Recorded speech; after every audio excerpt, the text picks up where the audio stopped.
الصلاة والسلام بتحیت والاکرام علی سید اسلم فی الوجود اختاروا من شجرة الانبیاء ومسکات الضیاء وسرة الفتحاء ومصابیح الظلم وینابی الحکمہ ابی القاسم محمد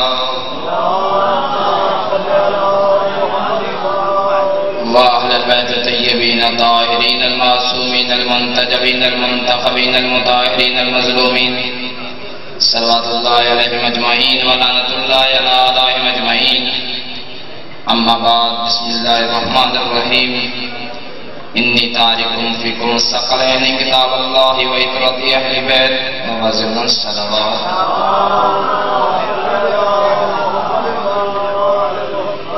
زحمت سمجھ کے نہیں، عبادت سمجھ کے باواز ابن صلوات.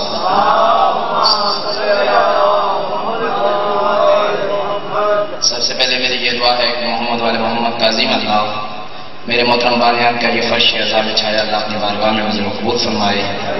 آپ جتنے مومنین آزاد دور قریب سے سید غیر سید چل کے آئی ہیں، محمد والے محمد کا عظیم اللہ آپ کا قدم قدم آنا اپنی بارگاہ میں حضور قبول فرمائے. اس مرحومی فرش عزا کے پانی کے جتنے بھی مرحومین ہیں، آپ کے بھی جتنے مرحومین ہیں، محمد والے محمد کا عظیم اللہ ان تمام مرحومین کے مزید درجات بلند فرمائے. بالخصوص شہدائے ملت اور قبلہ سید اجاز حسین کاظمی صاحب کے بھی مزید درجات بلند فرمائے. دل میں جتنی بھی نیک حاجات لے کے بیٹھے ہو، محمد والے محمد کا عظیم اللہ اپنی بارگاہ میں حضور قبول فرمائے.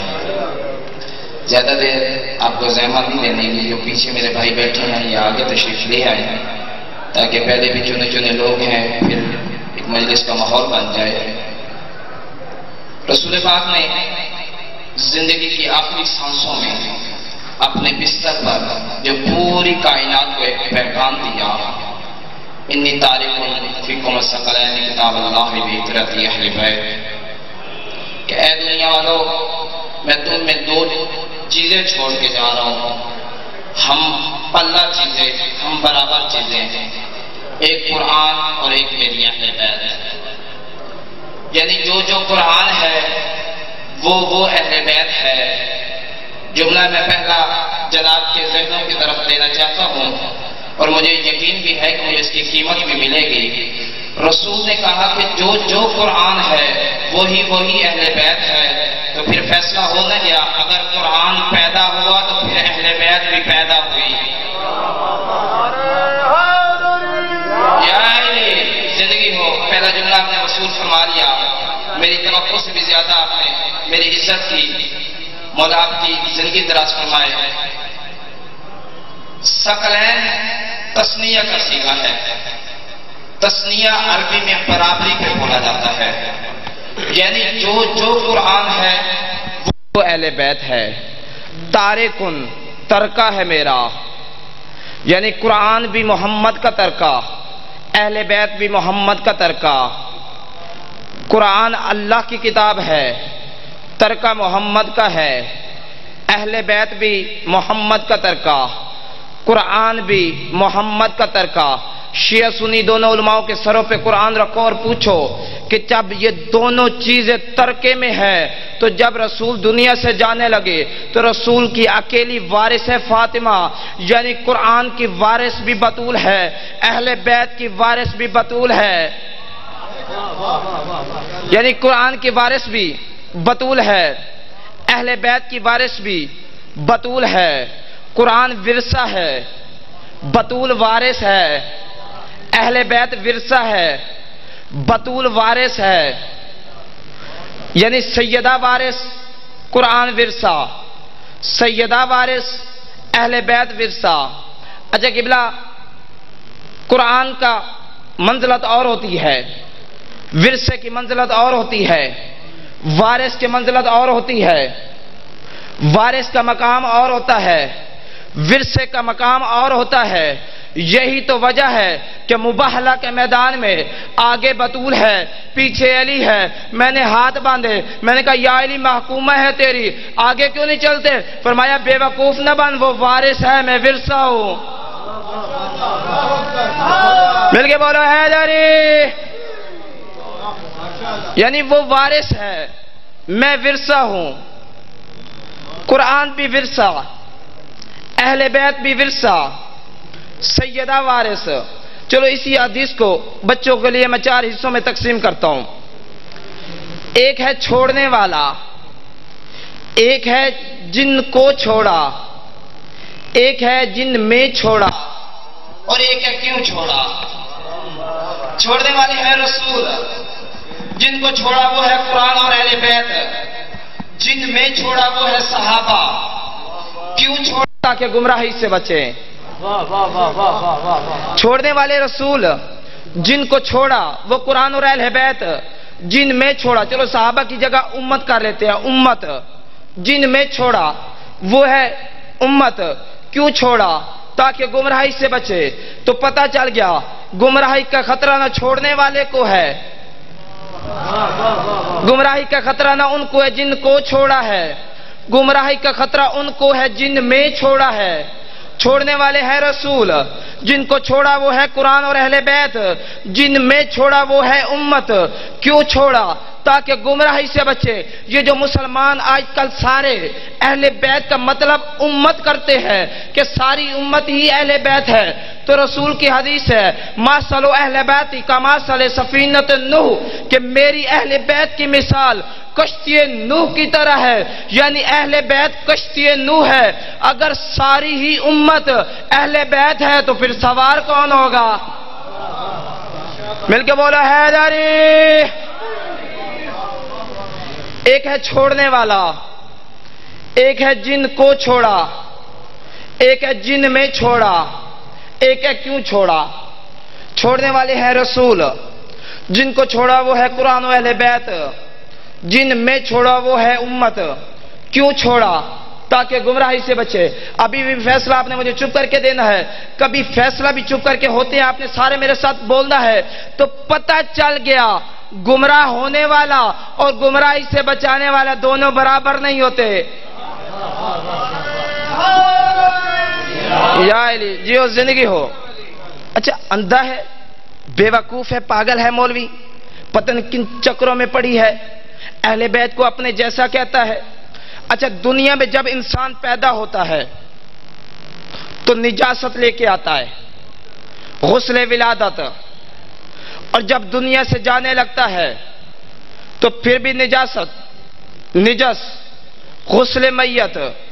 یعنی آیا تو نجس، گیا تو پھر نجس، جانے لگا تو اتنا نجس، جس نے ہاتھ لگایا وہ بھی نجس.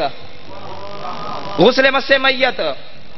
اچھا یہ آپ کی، میری، عالم کی، جاہل کی، مجتہد کی، مقلد کی، غیر مقلد کی، سید کی، امتی کی، عالم کی، خطیب کی، مولوی کی، ٹوٹل یہ زندگی ہے کہ اس نے ٹوٹل زندگی 2 نجاستوں میں گزاری ہے.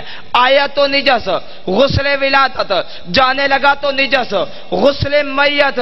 مقابلہ اس کا جو آیا تو کعبہ میں، گیا تو مسجد سے.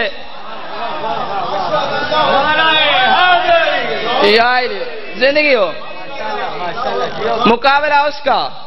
اچھا میں یہیں پہ قرآن کی ایک آیت پڑھتا ہوں. اِذْ جَعَلْنَا الْبَيْتَ مَثَابَةً لِلنَّاسِ وَأَمْنًا.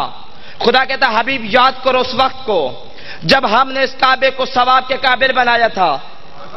اچھا کوئی بندہ پوچھے یہ ٹینٹ کیوں ہے، یہ سپیکر، یہ دریا کیوں ہے؟ بیٹا مجلس ہے. کوئی بچہ پوچھے بیٹا مجلس ہے، اس کا مطلب ہے جگہ پہلے تھی لیکن مجلس آج ہے. کعبہ پہلے تھا، عزت کے قابل نہیں تھا، اللہ کا گھر تھا، ثواب کا قابل نہیں تھا. اسی لیے تمہارے چھوٹے مولا سے پوچھا گیا مولا یہ اللہ کا گھر عزت کے قابل کب بنا؟ تمہارا اور میرا چھٹا قرآن کا وارث جعفر مولا فرماتے ہیں کہ جب اس کعبہ میں ایک ماں اور ایک بیٹے نے 3 راتیں گزاری تو کعبہ عزت کے قابل ہو گیا، کعبہ احترام کے قابل ہو گیا. یعنی علی کی وجہ سے کعبہ عزت کے قابل ہوا ہے. او علی کا نمک کھا کے علی کو گھرانے والے نمک حرامیوں، جب اللہ کا گھر علی کے بغیر ثواب کے قابل نہیں، ملا کی نماز علی کے بغیر.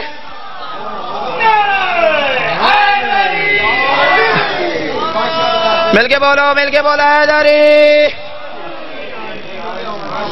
جب اللہ کا گھر علی کے بغیر ثواب کے قابل نہیں ملا کی نماز کیسے ہو سکتی ہے؟ اچھا نہیں، 16 رجب کو محمد کے ہاتھوں پہ علی آیا، محمد نے علی کے چہرے کو دیکھا، ولی نے ولی کو دیکھا، خون نے خون کو دیکھا، رسول نے علی کو دیکھ کے کہا یا علی لحموں کا لحمی، دموں کا دمی، جسموں کا جسمی، روحوں کا روحی، یا علی تیری روح میری روح، یا علی تیرا جسم میرا جسم، یا علی تیرا گوشت میرا گوشت، یا علی تیرا خون میرا خون، علی کی رگوں میں ہے ابو طالب کا خون۔ رسول کہہ رہا ہے یا علی تیرا خون میرا خون، اور بندے کے بچے بنو، کیا رسول کافر کے خون کو کہہ رہا تھا کہ میرا ہے؟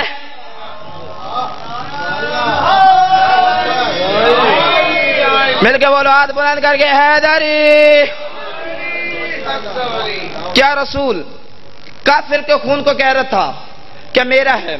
اچھا، اہل سنت کے امام غزالی بہت بڑے رائٹر ہیں، بلکہ ان کی چھت کا ایک ستون ہے، اگر ستون کو ہٹاؤ تو ان کی ایک سائڈ گر پڑے گی۔ وہ فرماتے ہیں کہ مسجد نبوی میں ساروں کے دروازے بند، صرف 2 دروازے کھلے ہیں، ایک محمد کا اور ایک علی کا۔ 2 جوڑیوں نے محمد کے سامنے اعتراض کیا، اور دونوں کا رسول کے ساتھ بزرگی کا رشتہ ہے۔ 2 رسول کے چچا بولے، 2 رسول کے سسر بولے۔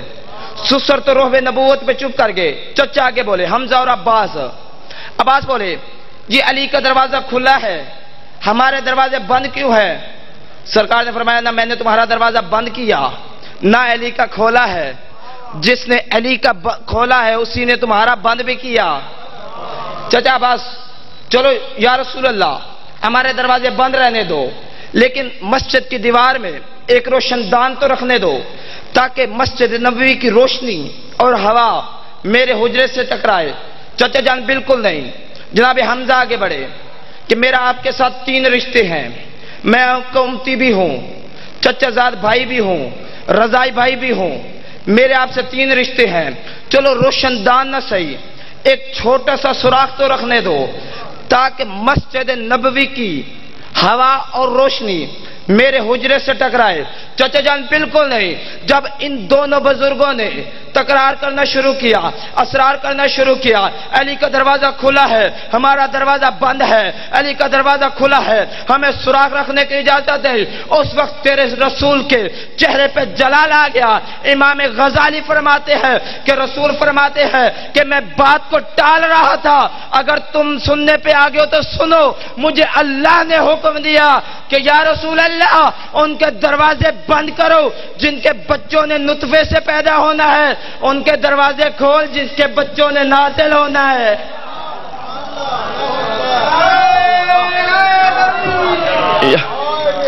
اچھا، ان کے دروازے کھول جن کے بچوں نے نازل ہونا ہے۔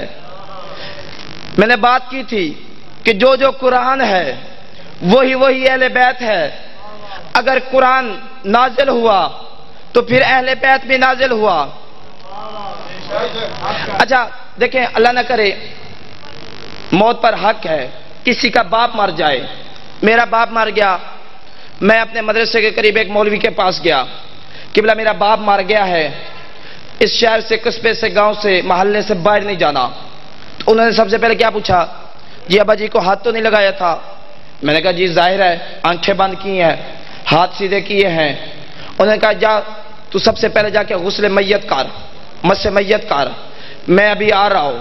میں آیا کہ جس باپ کے ساری زندگی گود میں بیٹھ کے لوریے سنتا تھا، جس باپ کے ہاتھوں سے کھاتا تھا، جس باپ نے انگلی پکڑ کے مجھے چلنا سکھایا، جس باپ نے مجھے بولنا سکھایا، آج اس باپ کو ہاتھ لگایا، غسل مس میت، غسل کیا، دروازے پہ مہمانوں کا انتظار، مولوی صاحب کا انتظار، دروازے پہ دیکھا تو ایک کتا مرا پڑا ہے۔ میں نے کتے کی ٹانگ سے پکڑا، اسے گندگی کے ڈھیر پہ پھینکا، بھاگا مولوی صاحب کے پاس گیا۔ میں نے کہا جی پہلے ابا کو ہاتھ لگایا تھا، ایک غسل کیا، اب کتے کو ہاتھ لگایا، کتنے غسل کروں؟ مولوی نے کہا اب غسل کرنے کی ضرورت نہیں، بس ہاتھ دھو لے، تو پاک بھی ہے، تو صاف بھی ہے، پھر پھٹے منہ تو مرتا مر جائے، کتے کا مقابلہ نہیں کر سکتا، زندگی میں علی جیسا کیسے ہو؟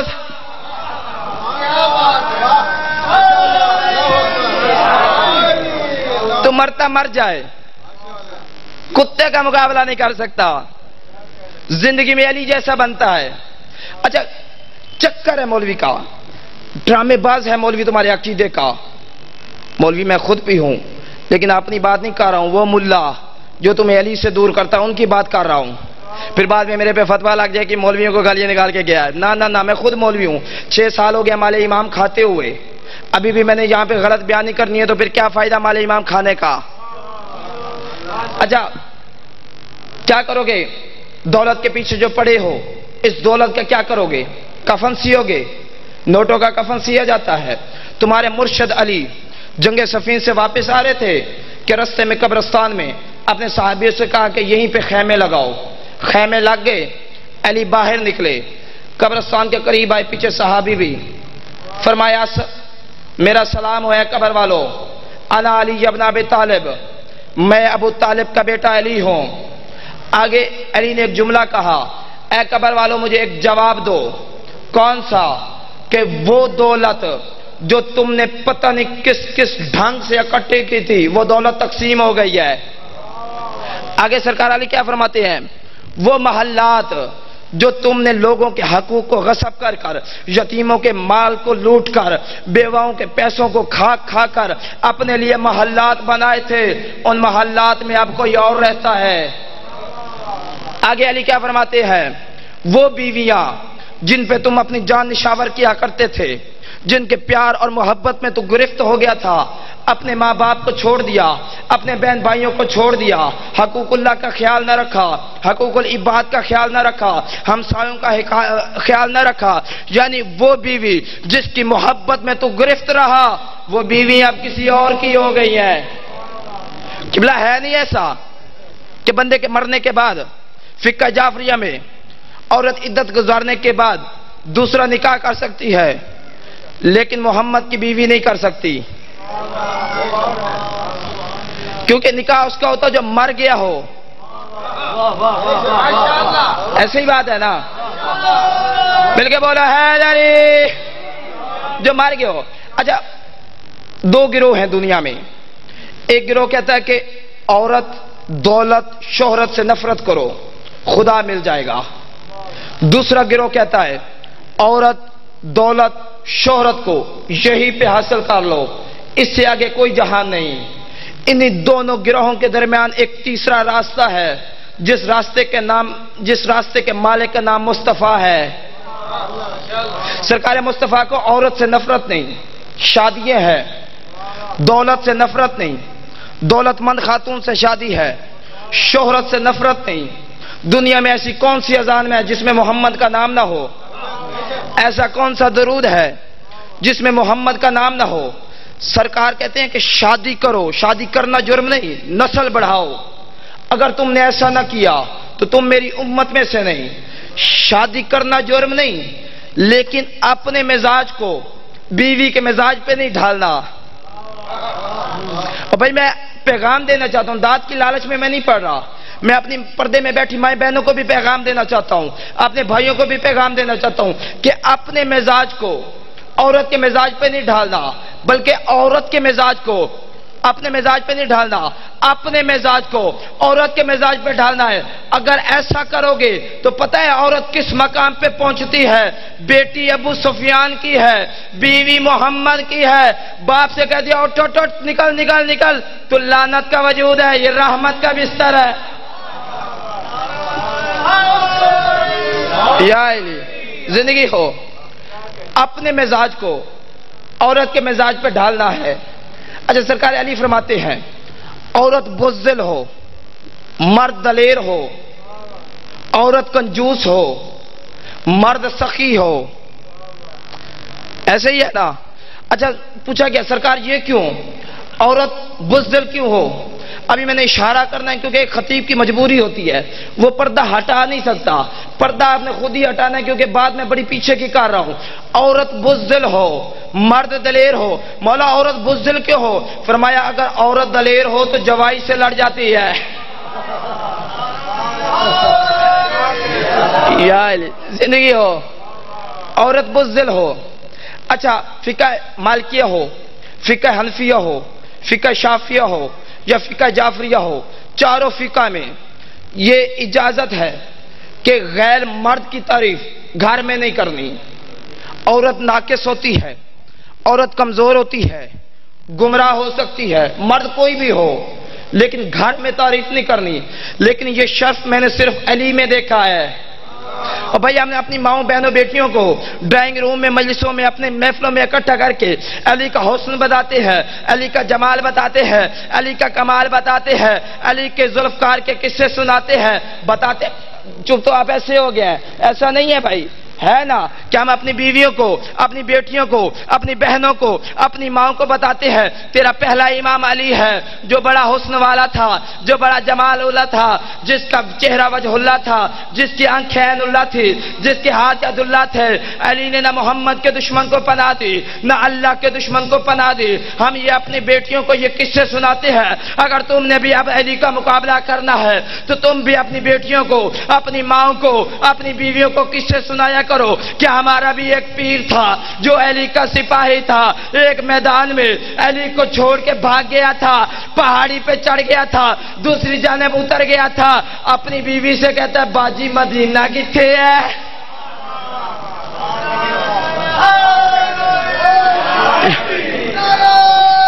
کیا بولو یا علی. عورت کے مزاج کو اپنے پہ نہیں ڈھالنا، بلکہ اپنے مزاج کو عورت کے مزاج پہ ڈھالنا ہے. اگر ایسا کرو گے، اچھا عورت، مولا کا فرمان ہے عورت کنجوس ہو، مرد سخی ہو.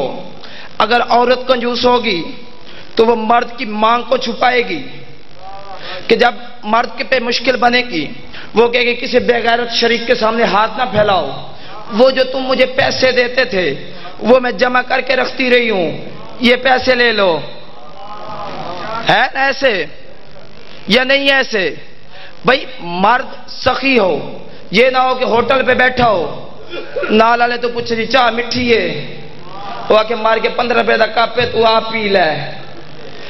اگر مزاج رہا ایسا تو پتہ ہے کیا ہوگا؟ ایک دن مرشد علی اپنے گھر میں بیٹھ کے تلوار صاف کر رہے ہیں، بی بی پاک برتن دھو رہی ہے، بیٹھے بیٹھے علی نے مسکرایا، وہاں پہ بیٹھی بطول مسکرائی. علی نے فرمایا بطول مسکرائی کیوں ہے؟ فرمایا سرکار پہلے آپ مسکرائے ہیں. فرمایا میں تو اس لیے مسکرا رہا ہوں کہ جن ہاتھوں سے میں تلوار کو صاف کر رہا ہوں انہی ہاتھوں سے میں نے آدم کو بنایا ہے.